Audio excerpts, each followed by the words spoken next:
Good morning dear students. तो आपने अब तक का होमवर्क कंप्लीट कर लिया होगा।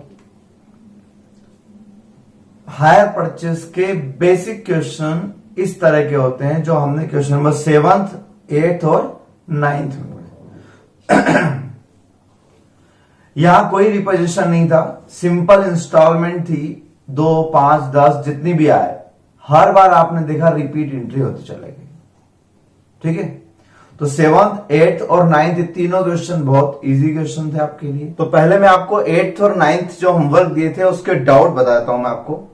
वैसे डाउट कुछ नहीं, कैलकुलेशन तो बहुत इजीली हो गया होगा, है ना। जैसे 9th नंबर क्वेश्चन में 45,000 कैश प्राइस दे रखी है, 6,000 डाउन पेमेंट दे रखा है, and balance in 5 equal instalment of 9,000 each.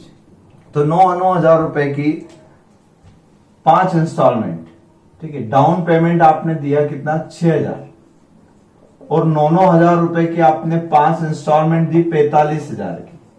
ठीक, दोनों मिलाकर आपकी हायर परचेस प्राइस हो गई 51,000 और कैश प्राइस आपको दिए 45,000। तो इंटरेस्ट हो गया आपका 6,000। अब इंस्टॉलमेंट ईयरली है या हाफ ईयरली है?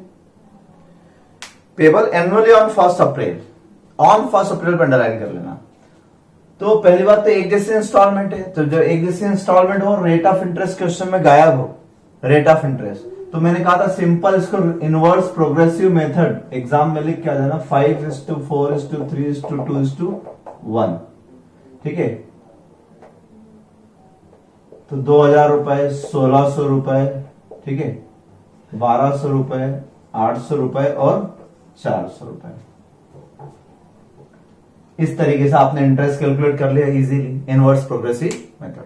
वो आईआरआर वगैरह के झंझट में नहीं पड़ना, मैंने आपको पहले भी कहा था, वो बहुत बड़ी प्रोसेस होगी।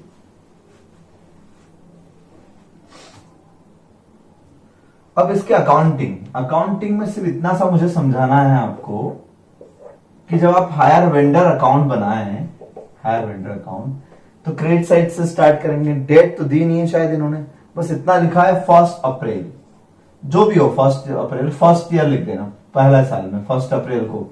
बाय क्या असेट्स खरीदी इन्होंने? मशीनरी। तो बाय मशीनरी कितने की खरीदी? Cash price 45,000। लिखते वक्त गलती मत करना, हायर परचेस प्राइस नहीं लिखना है, हमेशा एंट्री कैश प्राइस से होना चाहिए। ठीक, फिर इसी दिन डाउन पेमेंट हो जाता है, तो डाउन पेमेंट कितना हो गया? 6,000 रुपए। फिर ईयरली इंस्टॉलमेंट है तो मार्च पर आ जाए, क्या लगेगा? इंटरेस्ट अक्रूड होगा, कितने हजार रुपए? 2,000 रुपए। फिर 31 मार्च को ही हम क्या करते थे? पेमेंट करते थे टू बैंक। बस इतनी सी नई बात बता रहा हूं मैं आपको, पहले भी मैं समझा चुका हूं सारे वीडियो में मैं, कि यहां पर आपको बैलेंस लिखना है, टू बैंक नहीं लिखना। अगर इंस्टॉलमेंट सेम डे पे हो जाती तो टू बैंक लिखते, बाकी बचा बैलेंस। लेकिन इंस्टॉलमेंट आपकी एक दिन बाद दे रहे हो, तो आप यहां पर बैलेंस सीडी निकाल लो। ये हो गया 47,000 माइनस 6 तो 41,000। इस बैलेंस को आप 1 अप्रैल को आगे लाए, ठीक है, सेकंड ईयर में 41,000। और अब इस 1 अप्रैल के दिन पेमेंट कर दें आप टू बैंक, फर्स्ट इंस्टॉलमेंट का। फर्स्ट इंस्टॉलमेंट कितने की आपकी? 9,000।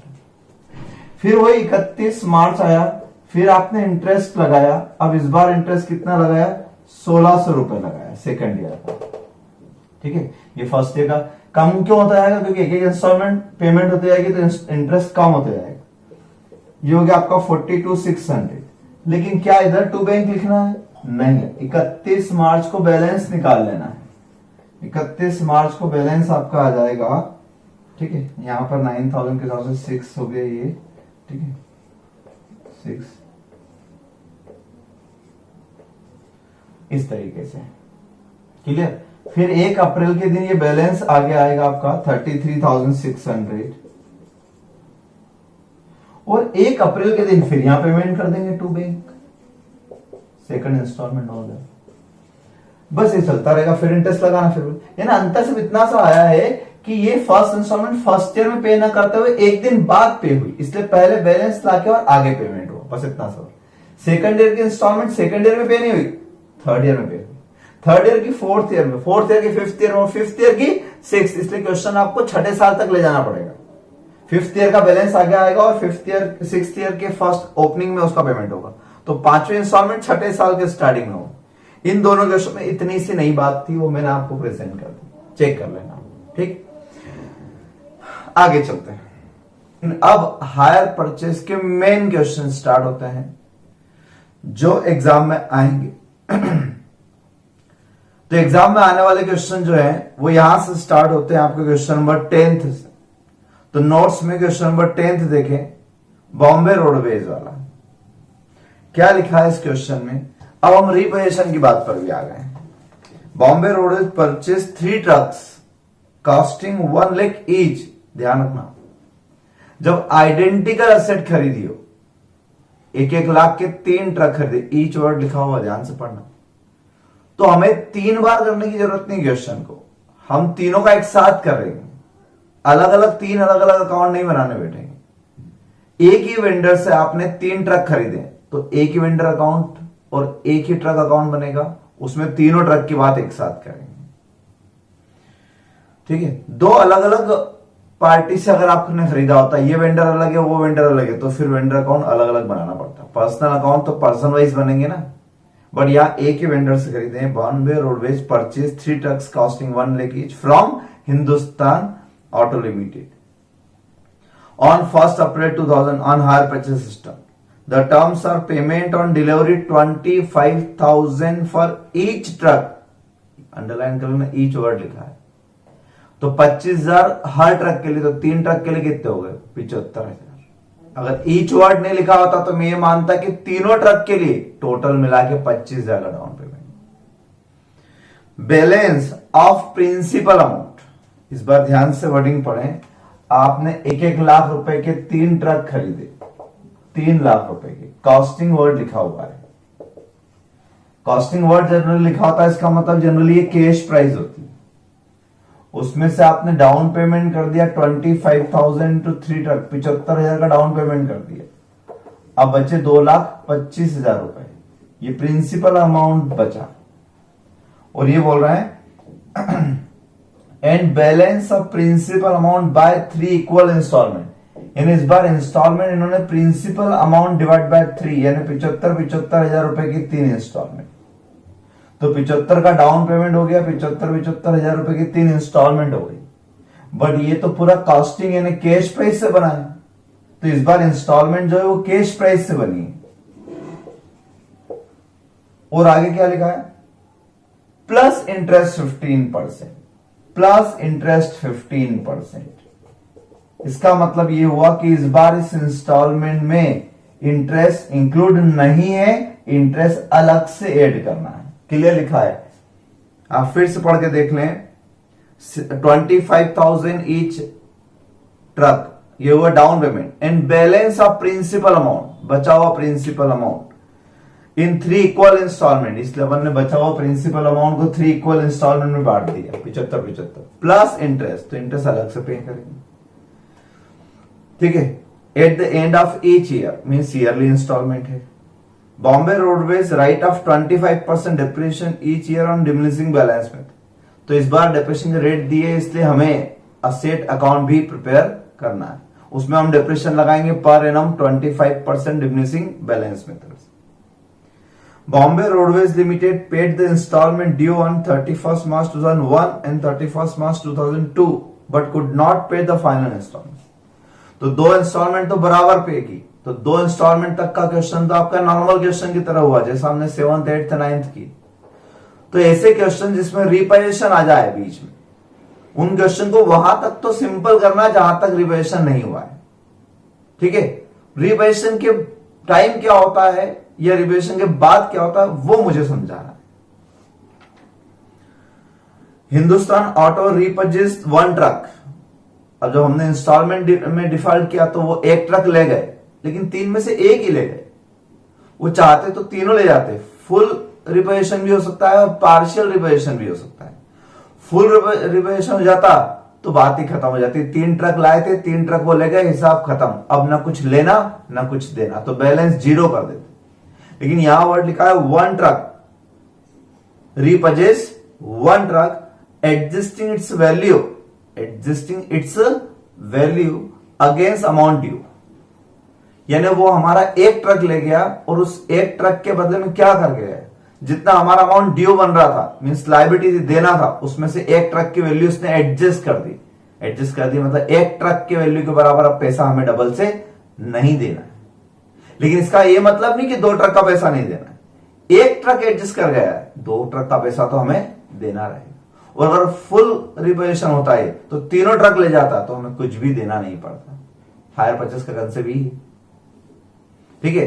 किसी क्वेश्चन में उल्टा भी लिखा आ जाएगा, ठीक है, लिविंग वन ट्रक, तो लिविंग वन ट्रक मतलब एक छोड़ गया, दो ले गए, तो ढंग से लैंग्वेज पढ़ लेना आप लोग। फिर आगे लिखा the reposition was done on 1 April 2003 on the basis of 40% depreciation on diminishing balance. अब रिपोजिशन के लिए डिप्रेशन अलग से दिया है, तो ये बात मैं रिपोजिशन का टाइम समझाऊंगा। You are required to write up the ledger accounts in the books of Bombay Roadways showing the transaction up to 1 April 2003। बस 1 अप्रैल 2003 तक के दिखाना है, यानी रिपोजिशन की डेट तक। आप देखो ऊपर रिपोजिशन की डेट भी यही दे रखी, उस दिन तक के ट्रांजेक्शन दिखाना है, रिपोजिशन के बाद क्या हुआ वो नहीं दिखाना। तो ठीक है, मैं यहां तक की अकाउंटिंग बताता हूं आपको। और सेकंड आंसर में ये भी पूछा है कि show the disclosures of balances arising from the above in the balance sheet. Balance sheet में कैसे शो होंगे ये सारे फिगर, वो भी बता देंगे। ठीक है, पहले हम कर लेते हैं कैलकुलेशन वाला पार्ट। मैंने आपको इस पूरे चैप्टर में बार बार एक ही बात कही है कि बहुत छोटा सा चैप्टर है ये, मतलब यूं देखा जाए क्वेश्चन वाइज या कैलकुलेशन वाइज तो बड़ा है, बट कंसेप्ट वाइज देखा जाए तो बहुत छोटा सा चैप्टर है। एक कंसेप्ट मैंने बताया आपको कि इंटरेस्ट कैलकुलेशन कैसे कैसे होता है, कैश प्राइस कैसे कैसे निकालते हैं, वो हो गया।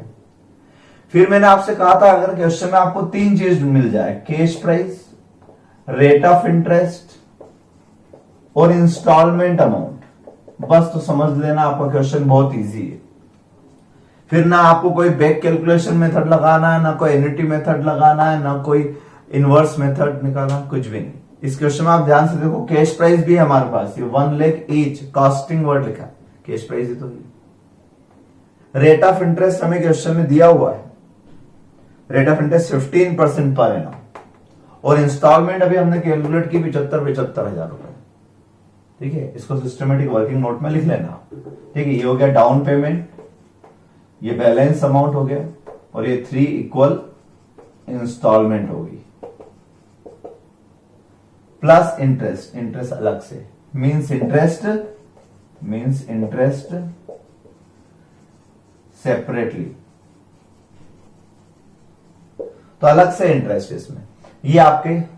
तो अब हमारे पास जब तीनों चीजें हो तो फिर आपको कोई मेथड की तरफ जाने की जरूरत नहीं, सीधे आप आ जाया करो उस टेबल पर, जो टेबल हम बनाते हैं इंटरेस्ट कैलकुलेशन की, वहां आ जाते हैं। तो हम पहले इसकी इंटरेस्ट टेबल बना लेते हैं। हालांकि जब आप कंसेप्ट क्लियर जाएंगे तो बिना इंटरेस्ट टेबल के डायरेक्ट क्वेश्चन भी हो सकता है, अगर आपको एग्जाम में टाइम बचाना हो तो, बट फिर भी इनिशियल क्वेश्चन है ये, इसलिए आप पहले इंटरेस्ट टेबल बनाने की आदत डालें। मैंने लगभग हर क्वेश्चन में आपको एक इंटरेस्ट टेबल बनवाई है। तीन चीजें हम लिखते हैं, cash price, interest and instalment. Cash price आपकी 3 लाख रुपए की, 3 ट्रक की। मैंने कहा अलग अलग नहीं करेंगे, पूरा क्वेश्चन एक साथ करेंगे क्योंकि एक ही वेंडर से सारा। 3 लाख में से डाउन पेमेंट कितना हुआ, तो डाउन पेमेंट हुआ 75,000। कैसे 75,000? 25,000 रुपए एक ट्रक का, तो 2,25,000 बैलेंस आता है, ये फर्स्ट बैलेंस है आपका। अब इसमें से आप इंस्टॉलमेंट देने कब जाएंगे, ये तो आपने इनिशियल 1 तारीख को दे दी, अब ये देने कब जाएंगे? 1 साल बाद, क्योंकि ईयरली इंस्टॉलमेंट है। ठीक है, तो 1 साल का इंटरेस्ट लगा दो, हाफ ईयरली हो तो हाफ ईयरली लगवा दो, बस ये कंसेप्ट है। यानी एक तरीके से लोन है, 3 लाख का लोन था, उसमें 75,000 उसी वक्त दे दिए, तो 2,25,000 का ही उधारी हुई, लोन हुआ। तो उस पर हम इंटरेस्ट, रेट ऑफ इंटरेस्ट आपके इस क्वेश्चन में कितने परसेंटेज है? 15% पर एनम, तो इसका 15% रेट हम कैलकुलेट कर लेते हैं, यह है 33,750। 33,750। अब जब इंस्टॉलमेंट में इंटरेस्ट अलग से हो तो 75,000 की जो इंस्टॉलमेंट है प्लस इंटरेस्ट, ऐसा कहा था उन्होंने, 33,750। तो इस बार माइनस ना करते हो प्लस किया, क्योंकि इसमें इंटरेस्ट इंक्लूड नहीं था, ये तो कैश प्राइस का ही पार्ट था, इंटरेस्ट मिला के टोटल मिला के हमें पेमेंट कितना करना है, तो हमें करना है पेमेंट 1,08,000 का। ये इंस्टॉलमेंट है आपकी, उल्टा हुआ है। हर बार आपको ये फिगर देते थे, वो 1,08,000 ऊपर लिखते थे, उसमें से इंटरेस्ट लेस करके कैश प्राइस 75,000 निकालते थे। इस बार उल्टा दिया। अब इधर से कौन सा माइनस होगा, ये या ये वाला पार्ट? तो हमेशा ध्यान रखो, ये कैश प्राइस, इसमें हमेशा एक्सक्लूडिंग इंटरेस्ट वाला पार्ट माइनस होना चाहिए। तो 75,000 की जो इस बार इंस्टॉलमेंट है वो एक्सक्लूडिंग ही है, और बाकी केस में इंक्लूडिंग रहती थी, इसलिए हम इंटरेस्ट माइनस करके नेट जाता था वो नेट माइनस करते थे। तो फर्स्ट इंस्टॉलमेंट, फिर बैलेंस आया आपका 1,50,000, ये आउटस्टैंडिंग, इस पर 15%, इस पर 15% हो जाएगा 22,500। 75,000 की इंस्टॉलमेंट प्लस 22,500, ठीक है, 97,500 ये हो गया आपका। इस तरफ क्या माइनस होगा, तो 75,000 माइनस होगा। फिर 75,000 का बैलेंस बचा, 15%, ठीक है। अब उन क्वेश्चन क्या करते थे इंक्लूसिव वाले में, कि इधर आपको इंस्टॉलमेंट का अमाउंट पता रहता था और इधर आउटस्टैंडिंग, दोनों के डिफरेंस को हम इंटरेस्ट मान लेते थे, क्योंकि वो आखिरी साल होता था, ताकि हमारा वो रुपए का जो डिफरेंस है जिसमें। लेकिन इस बार तो हमें इंटरेस्ट अलग से ही देना है, तो जो भी आएगा 15% से निकाल लेते हैं, 11,250। तो 75,000 रुपए ये प्लस 11,250 ये 86,250 टोटल मिला। ये थर्ड इंस्टॉलमेंट पे की, और इस तरीके से बैलेंस 0 हो गया। तो ये इंटरेस्ट टेबल आप हर क्वेश्चन में बनाने की आदत डालेंगे। Cash price, interest, rate of interest, instalment दिया है तो, नहीं दिया है तो कैश प्राइस पहले कैलकुलेट करो, या तो एनईटी मेथड से, प्रेजेंट वैल्यू मेथड से, तो कैश प्राइस आएगी। फिर कैश प्राइस को यहां लाके और वापस से टेबल बना के इंटरेस्ट निकालो। बैक कैलकुलेशन से करोगे तो ऑटोमेटिकली इंटरेस्ट भी आ जाएगा, फिर टेबल डबल से बनाने की जरूरत नहीं पड़ेगी। क्लियर है? अब आते हैं अकाउंटिंग पर इसके। तो अब हम इसके प्रैक्टिकल क्वेश्चन पर आते हैं। In the books of hire purchaser, hire purchaser कौन है? Bombay roadways limited.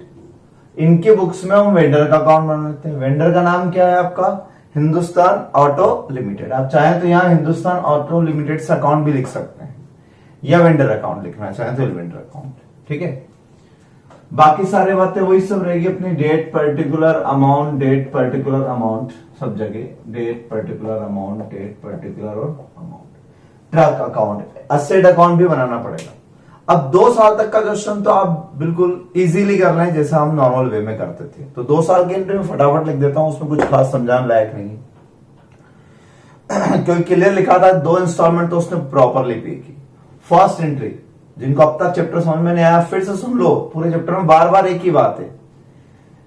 परचेजर क्या करेगा? असेट लाएगा, debit what comes in, assets account debited 3 lakh रुपए,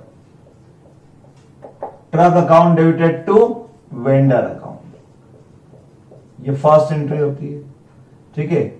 1 अप्रैल के दिन टू हायर वेंडर्स अकाउंट, ठीक है, ये एस लगा लेना आप लोग। और यहां पर हो जाएगी बाय ट्रक अकाउंट। तो ये फर्स्ट लेजर पोस्टिंग आपकी होगी, truck account debited to vendor account. जरा एंट्री सही समझते जाना बाबू, ठीक है। ये हुई बात आपकी 2000 की, 2000 की, 1 अप्रैल 2000। मैंने कहा था इसी दिन और क्या होता है, इसी दिन खास तौर से ये अकाउंट मेन, वहां तो कुछ खास नहीं है, हर साल डिप्रेशन लगाना। ये अकाउंट मेन सीख लेते हैं, 2 साल का पहले बना लेता हूं, फिर 2 साल का वो। तो इसी दिन डाउन पेमेंट होता है। डाउन पेमेंट हमेशा उस तरफ 2000 1 अप्रैल टू कैश। कितना डाउन पेमेंट किया? 25 हजार रुपए, 3 ट्रक के लिए 75,000 रुपए, ठीक है। तो फर्स्ट डे ये होता है। अब मैंने कहा था उसके बाद आप सीधे किस डेट पे आ जाया करो, जो भी आपकी ड्यू डेट है of instalment, quarterly, half yearly, yearly. Yearly है इस क्वेश्चन में, और ईयरली में भी क्लियर वर्ड क्या लिखा हुआ है आप पढ़ के देखें सेकंड लाइन में, plus interest 15% per annum to be paid at the end of each year. End में ही पेमेंट हो जाएगा, वो 1 अप्रैल वाला झंझट नहीं। तो 31 मार्च 2001 पर आता हूं पहले में। इस दिन हमें इंटरेस्ट अक्रूड करना है। फर्स्ट ईयर का इंटरेस्ट आपका आया था 33,750 इसकी गारंटी जानते हो आप, interest account debited to vendor account. और इधर इसी दिन 31 मार्च 2001 को पेमेंट कर देते हैं ये फर्स्ट इंस्टॉलमेंट।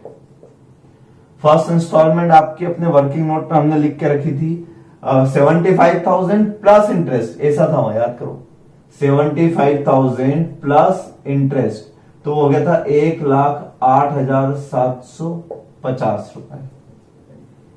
ठीक है, ये पेमेंट कर दिया। सेम डे पेमेंट का लिखा था एट द ईयर एंड, इसलिए अगर 1 अप्रैल लिखा होता जैसा आपने 8th और 9th क्वेश्चन में किया था, तो यहां फिर मैं अभी बैलेंस निकाल देता और ये पेमेंट 1 अप्रैल लेना अगले दिन करता, तो अगले दिन अगला साल शुरू हो जाता है। इतना सा फर्क रहता है 1 अप्रैल का। ठीक, फिर आते हैं 31 मार्च को बैलेंस कैलकुलेट कर लेते हैं। बैलेंस कितना आएगा, तो डेफिनेटली 1,50,000 आएगा। अब आते हैं 2001 1 अप्रैल 2001 पर बाय बैलेंस ब्रॉट डाउन 1,50,000। ठीक है, 1,50,000। ध्यान से रखना, ये फाइनेंशियल ईयर में ईयर चेंज नहीं होता, इसलिए 31 मार्च 1 और 1 अप्रैल 1 अप्रैल 2 मत कर देना। फिर इसी दिन 31 मार्च 2002 को आते हैं। अब साल भर पूरा हुआ, इंटरेस्ट ड्यू करते हैं। सेकंड ईयर का इंटरेस्ट था हमारा 22,500। फिर इसी दिन 31 मार्च 2002 को इसको पेमेंट कर देते हैं बैंक, सेकंड इंस्टॉलमेंट। ये कितने की सेकंड इंस्टॉलमेंट विथ इंटरेस्ट 97,500। फिर इस दिन बैलेंस निकाल लेते हैं। बैलेंस कितना आया, 75,000। ये बैलेंस 1 अप्रैल 2002 को आगे जाएगा, बैलेंस 75,000। 2 साल कोई प्रॉब्लम नहीं, तीसरे साल में गड़बड़ है तो तीसरे साल मैंने छोड़ दिया, 2 साल का क्वेश्चन कंप्लीट कर लो। इस तरफ भी आ जाओ, 31 मार्च को हम चलते हैं। 31 मार्च 2001 बाय डेप्रिसिएशन लगाते हैं। डेप्रिसिएशन यहां लगाएंगे, इसका नॉर्मल 25% क्रेडिट, क्योंकि परचेजर अपने बुक्स में 25% लगा रहा है। वो जो 40% नीचे दिया वो तो कुछ और है, वैल्यूएशन रिपोजिशन के टाइम का, तो रिपोजिशन के टाइम देखेंगे। फिलहाल तो नॉर्मल रेट है आपके 25% डिमिनिशिंग बैलेंस मेथड। 25% से आपका डेप्रिसिएशन कितना आ जाएगा, इसका 75,000 75,000 रुपए बाय बैलेंस 2,25,000। ठीक है, फिर 1 अप्रैल 2001 को ये बैलेंस आ गया है और इस बैलेंस पर हम फिर से डेप्रिसिएशन लगाते हैं। अब लगाते हैं मार्च 2002 पे। अब डेप्रिसिएशन कितना लगेगा, तो अगेन 25%, लेकिन डिमिनिशिंग है इसलिए इस पे लगेगा, अदरवाइज कॉस्ट पर होता फिक्स्ड मेथड तो इस पर लगता। ठीक है, इस पर डेप्रिसिएशन कितना 56,250। फिर बैलेंस कितना, अगेन बैलेंस सीधी हो जाएगा आपका 168,750 ये आपका 2,25,000। ठीक है, कैलकुलेशन मिस्टेक तो नहीं है, देख लें एक बार। 56,250 प्लस 1,68,750 1,68,750 2,25। ये बैलेंस 1 अप्रैल 2002 को आगे जाए, बैलेंस ब्रॉट डाउन 168,750। 3 ट्रक है, 3 ट्रक का बैलेंस है। तो ऐसे 2 साल का आप इजीली कर लेना, कोई डाउट नहीं। अब थर्ड ईयर ध्यान से सुन लेना। थर्ड ईयर में क्या लिखा हुआ था, उसमें आप पैराग्राफ पढ़े बीच में। Bombay roadways paid the instalment due on 31 March 2001 and 31 March 2002 but could not pay the final instalment. ठीक, एंड रिपोजिशन कब हुआ, Hindustan auto repossesses 1 truck adjusting its value on 1 April 2003 को। रिपोजिशन यहां नहीं हुआ, 1 अप्रैल 2003 है ना, अगले साल हुआ, अगले साल के स्टार्टिंग में। तो पहली बात ये बताओ कि डिफॉल्ट हुआ ये कब पता लगेगा, नॉर्मल कोर्स में भी डेट नहीं भी दी होती तो भी क्या 1 अप्रैल के दिन डिफॉल्ट पता लगेगा 2002 में? नहीं। तीसरी इंस्टॉलमेंट ड्यू ही कब होगी, इस ईयर के एंड में कि इस ईयर के स्टार्टिंग में? इस ईयर के एंड में। तो आपको करना यह है कि इस ईयर का इंटरेस्ट लगाना है या नहीं, क्वेश्चन ये है। इस ईयर का इंटरेस्ट 11,250 रुपए और इस ईयर का डेप्रिसिएशन 31 मार्च 2003 तक का, क्या ये डेप्रिसिएशन प्रोवाइड करना है या नहीं करना है? ये हो जाएगा आपका 42,187 कर लेता हूं मैं इसको, ठीक है। 168,750 का 25%। तो लास्ट मतलब जिस भी इंस्टॉलमेंट में डिफॉल्ट होता है, कोई सी भी, सेकंड हो तो सेकंड पर, थर्ड हो तो थर्ड पर, फर्स्ट हो तो फर्स्ट पर, जहां पे उस ईयर का इंटरेस्ट तो ड्यू हुआ होगा ना, क्योंकि पूरा साल निकल गया तब जाके पता लगा जब पेमेंट की बारी आई 31 मार्च 2003 को, तो तब पेमेंट की बारी आई तब पता लगा कि डिफॉल्ट हुआ। लेकिन इंटरेस्ट तो टाइम वाइज अक्रूड होगा और डेप्रिसिएशन भी टाइम बीत गया, यानी आपने असेट यूज की, आपने पैसा दिया या नहीं दिया, लेकिन असेट तो यूज की, तो उस पूरे ईयर का डेप्रिसिएशन तो लगेगा। तो ध्यान रखना, in the year of default both depreciation and interest to be provided. एक बात, अब फर्क सिर्फ इतना सा है कि यहां में टू बैंक नहीं ले सकता क्योंकि मैंने पेमेंट दिया ही नहीं।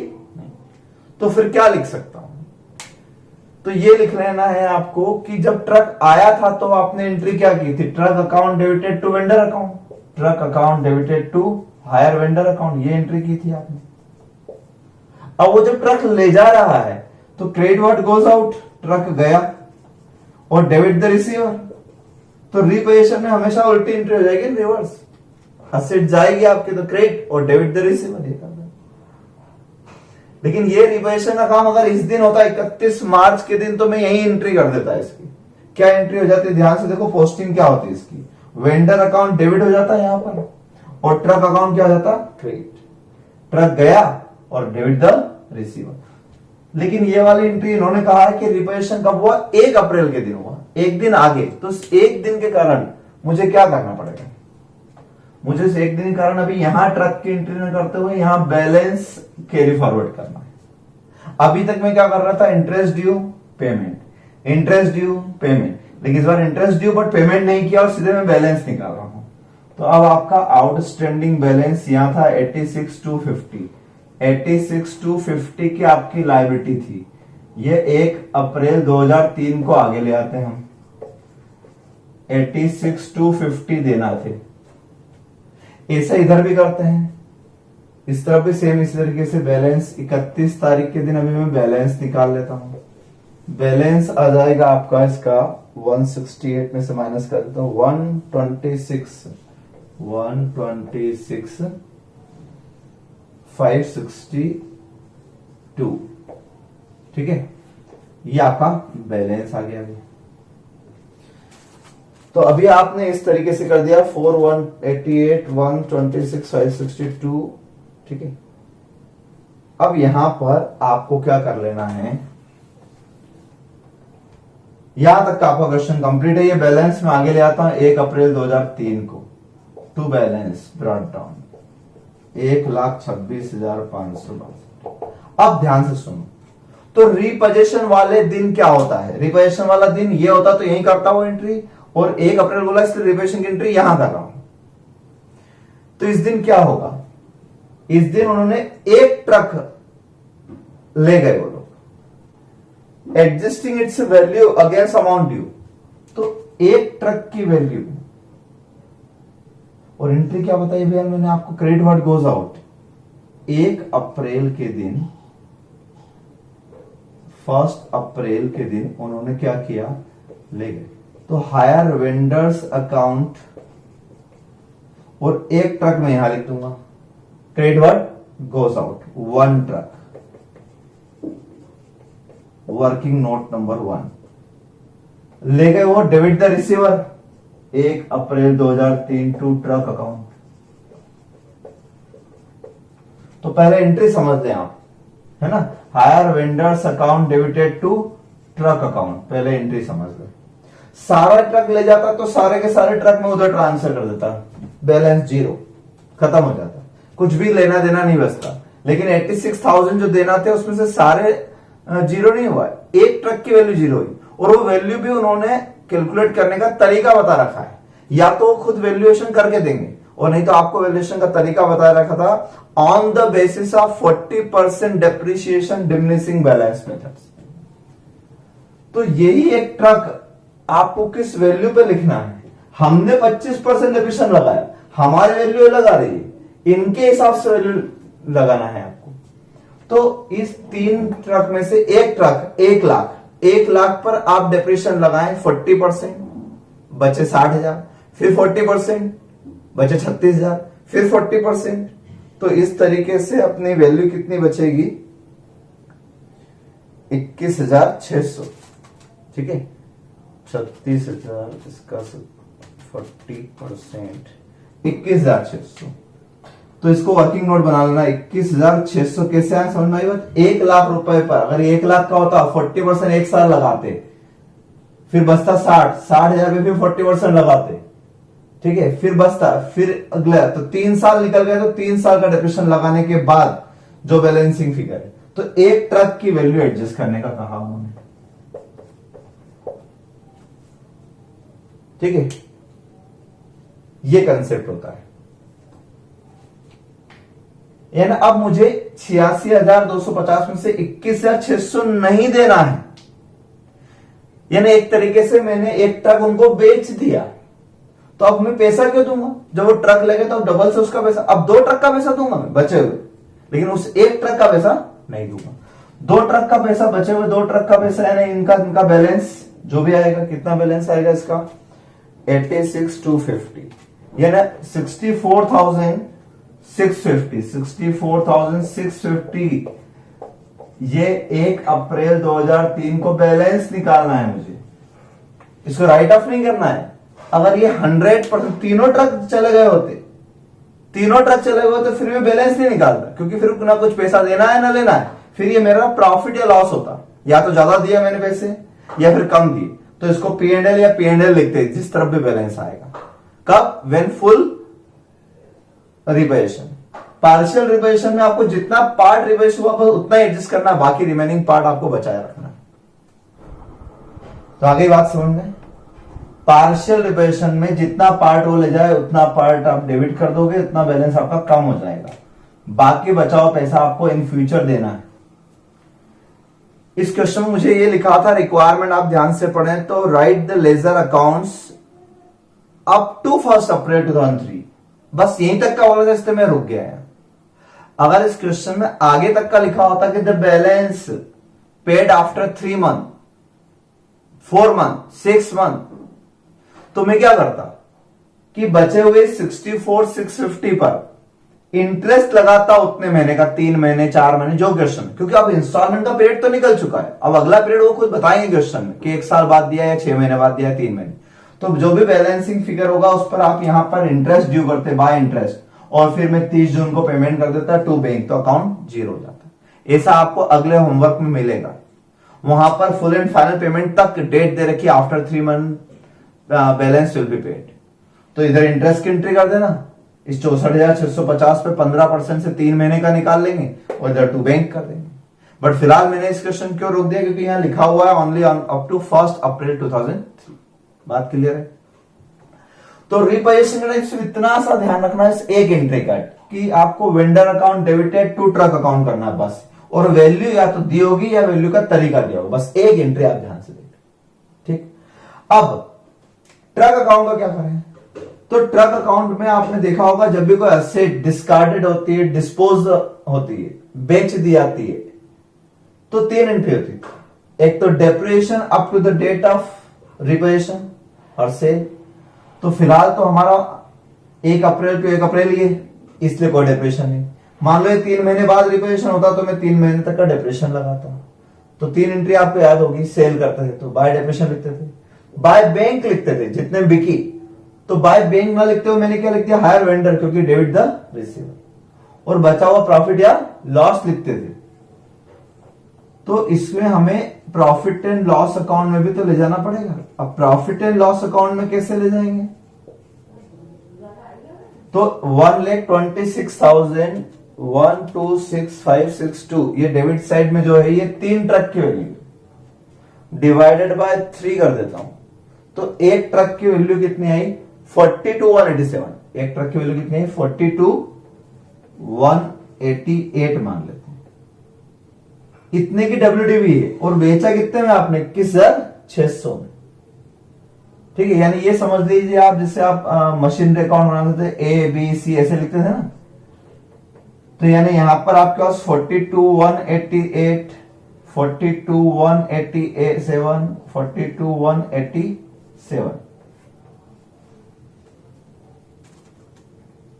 ठीक है। इस तरह के 3 ट्रक है मान लो, तो 3 ट्रक में से आपका एक ट्रक खत्म, तो एक ट्रक का तराजू बराबर करना पड़ेगा ना। इधर 42 डेबिट है तो इधर 42 करना है, यानी 42 की चीज 21,600 में बिक गई, तो लॉस हो गया आपका 42,188 माइनस 21,600, यानी ये आपका 20,588, 20,588 रुपए ये आपका लॉस हो गया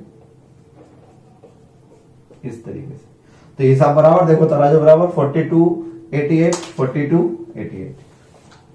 अब बैलेंस, तो 1 अप्रैल 2003 तक की एंट्री करने के लिए कहा, इसलिए मैं बैलेंस निकाल देता हूं 2 ट्रक का, 2 ट्रक का बैलेंस है ना इन दोनों मॉडल, तो ये हो जाएगा आपका 42,187 इंटू 2, यानी 84,374।